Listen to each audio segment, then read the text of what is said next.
Hi, I'm E.G. Lewis and welcome back to my channel, and today we're doing a double tag video, or at least we're going to try, because it's rather hot up here and this is the second video I filmed tonight. So I just finished filming my latest Dracula review, which you have not checked that out, do check it out, it is already up.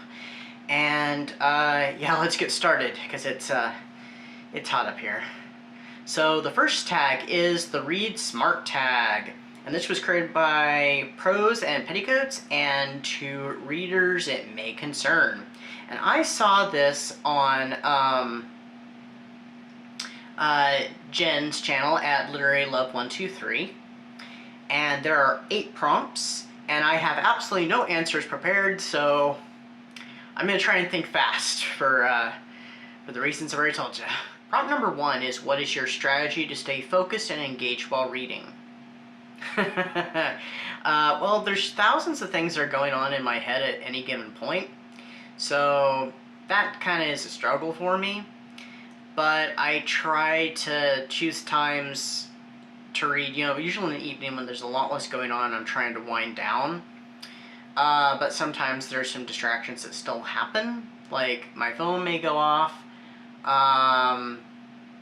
or there's a situation that's bugging me and of course my mind wanders, but I try to let myself immerse into the story. Alright, so number 2 is, how does your environment influence your focus and what can you do to optimize it? Well, if there's something distracting, it's going to pull my attention away. I try to basically read like before I go to bed, when I'm winding down, so I'll go upstairs usually, not so much right now because it's kind of hot unless I have like the fans going on me, although sometimes I do like background noise, so I will like leave the TV on, and sometimes also the TV's just going and it goes through its screensaver thing and shows these really cool pictures, which doesn't really distract me, but it just kind of helps soothe me. So I try to do stuff that doesn't have so much distraction, but that doesn't always happen.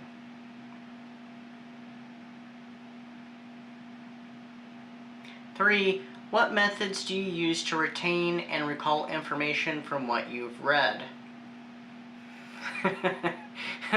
Well, a lot of times I don't keep notes, I don't keep a journal.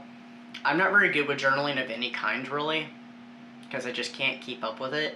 I basically try to think of, oh, that was a cool moment, I want to remember that for whatever reason, like a review or something. I used to make notes for my reviews. I really don't do that anymore because I found it kind of distracting, and I'd be constantly looking down at my script, and that just leads to more editing. So yeah, basically I focus it off of memory and like key points in my mind, like, oh yeah, I want to hit that, I want to hit that, I want to hit that. I'll usually forget something though. But 4, how do you approach difficult or challenging material? A lot of times I don't look at triggers, and I'll read books that, may have some triggering moments, and I'm like, oh, that just happened. And I try to put it behind me. Sometimes it'll linger in my mind and I'll kind of fixate on it a little bit. It hasn't really ruined anything I've read. It's just I'm kind of mindful of it then, which I need to look more into triggers. And I think there's a book I'm planning on reading for Halloween-a-thon that has triggers. I'm not sure what the triggers are. I might pop in and check out what they are. I know it's a very triggering book because of the subject matter, but what I usually do is I just I let myself process it, and I try to put it behind me and just move on with the story. I know not everybody can do that, and that's completely understandable. Everybody's different, and some, challenging or difficult material is tough sometimes. So everybody has their own kind of coping, and it can take somebody completely out of the story, and it can even make them, close the book and put it down, DNF it, or just, whether temporarily or permanently. So and that's completely justifiable. 5. What role do note-taking and annotation play in your reading process? I think I kind of already covered this. I don't really take notes, so it doesn't really play any role. Now, even though I don't take notes, there was a book that I read earlier this year, a nonfiction book. I'm hoping to review it in the nearest future. We'll see what happens. I did make several notes. It was on my Kindle, so you can highlight stuff and make little notes. I did have some little notes made in that because I wanted to come back to them. But like I said, I don't usually take notes for books. So 6. How do you balance reading for pleasure with reading for personal or professional development? I don't do a lot of the reading for personal development. I don't really do any professional reading, really. Not very often do I read science fiction, nonfiction. Sorry, but I have been recently tackling a book that I had started years ago, never finished, and it's a nonfiction spiritual book. So, furthering my development in that area. And what I'm doing with it is I am alternating. I'm reading for pleasure, and then I'm popping in and reading some of that book. I've been doing it a lot at work, actually, and there have been a few evenings when I've read a chapter out of it. But I just kind of read a little bit at a time and kind of work on kind of processing that information. So I just kind of do I alternate between the 2 or 3, whatever I'm doing at the time. I kind of feel like with Halloween-a-thon, that's gonna drop off a little bit, but I'm hoping maybe in November. Depends how I'm feeling. But a lot of that stuff I will take my time with. I won't rush through it. It's just easier for me to take that slow. So, number 7 is, what is the importance of setting reading goals? Well, probably the importance really of just setting goals in general is, feeling that accomplishment, but don't get yourself so worked up like I have been doing, like, oh, I have to make this goal, I have to make this goal, and then it makes the reading less fun.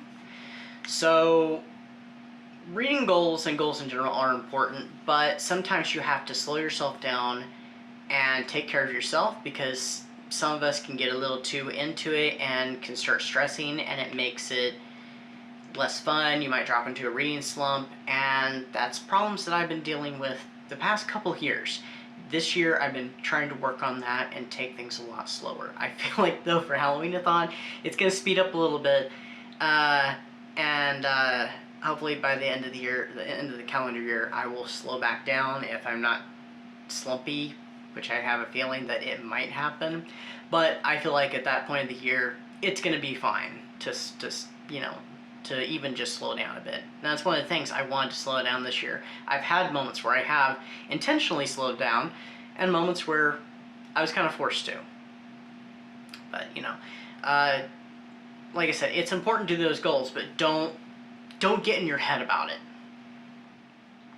The last one for this is number 8. What are some strategies for overcoming reading slumps or lack of motivation? Take things slow. Don't push yourself. Maybe even read outside your comfort zone a little bit, or just kind of read something that I guess you'd call quote-unquote cozy compared to what you usually read. Yeah, because otherwise you're just going to get more frustrated, because you'll be like, why am I having such a hard time, reading this? Why isn't this helping? You just got to take some time.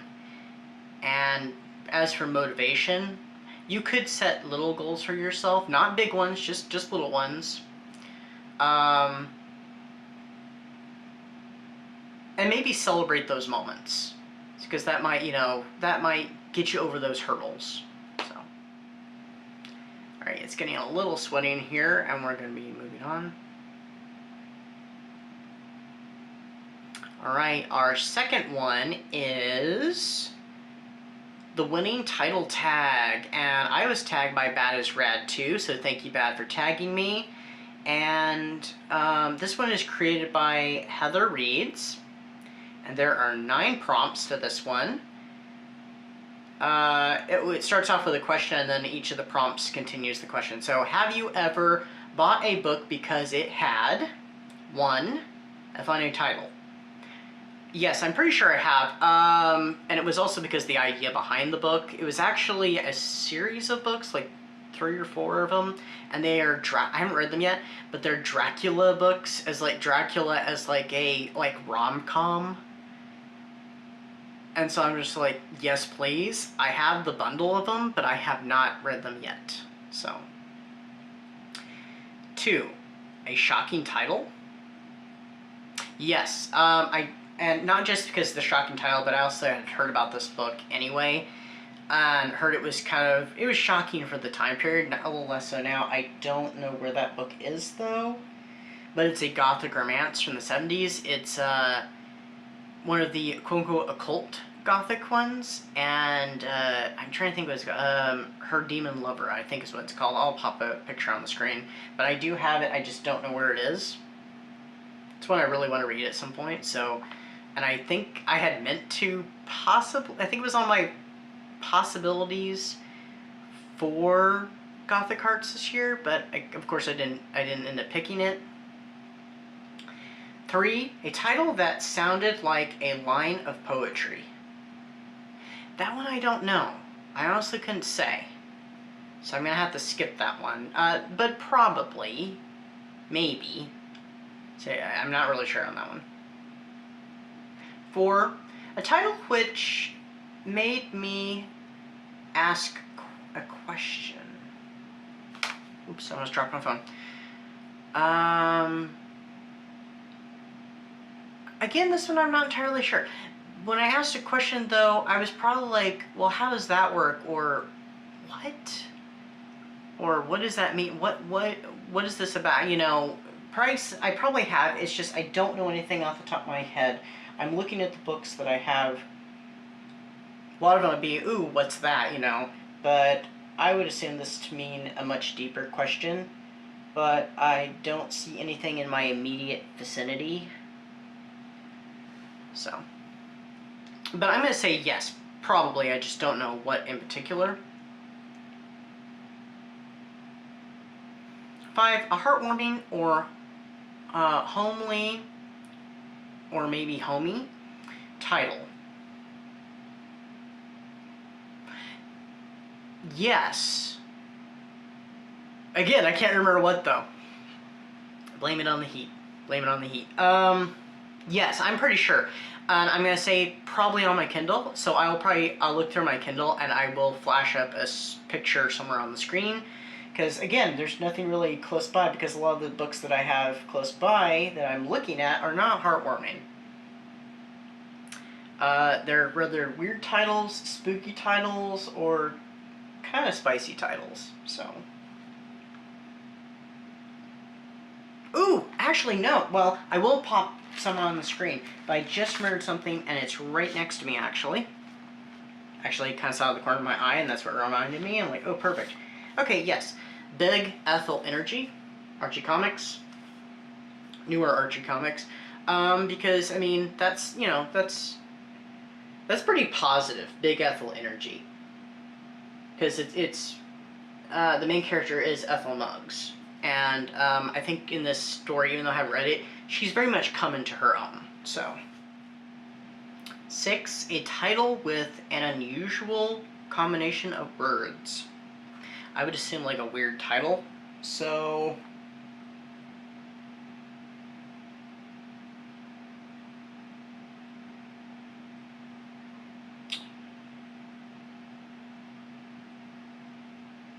You know, I don't know. Looking through the books that I have close by, again, I really don't know. Oh, well, this one kind of has, I think this would fit the bill. All the lovely bad ones, because that's kind of an unusual combination of words. So, haven't read it yet. Mary Downing Hahn, can't say her name. Blame the heat. Alright, so the next one is 7, a fantastic or magical title. I know, I'm just looking for books that are close by, because then this makes it so much easier, because, again, I don't have any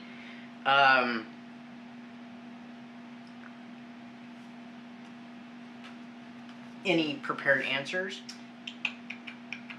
Ooh, I'm not going to pull it out, but The Last Heir of Blackwood Library, because that, you know, I don't know, something about that. It mentions a library. It's the last heir. It's something that intrigues me, so I would consider that rather magical, personally. So that's my personal interpretation of that. 8 is a title which is a contradiction or describes the impossible. I don't know. That one I don't know about, and I can't put that book back in there because books kind of shifted. So that one I'm going to have to skip because I'm afraid I'm not really sure on that. Oh, 9 is tag someone. So, okay, I'm not really sure who to tag for this. I don't think that... I know these people have been tagged, but I'm going to tag Dark Violet Dreams and Chris Reviews, because I know they have not... I'm pretty sure they haven't done this tag. I'm also going to tag Literary Love 123, because I don't think she's done this one.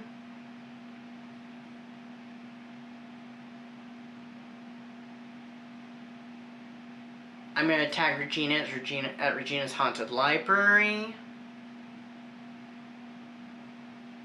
And I'm going to tag Spooky Little Book Nerd. I don't think any of these people have done it, but if they have, I'm so sorry. And of course, you don't have to do this tag at all if you don't want to. Just, you know, shouting you guys out and inviting you. So that's what I've got for you today, and I am really sweaty right now because it is hot up here, so I'm going to go ahead and close out the video. I hope everybody's having a great month, and until next time, stay safe, stay spooky. Bye-bye.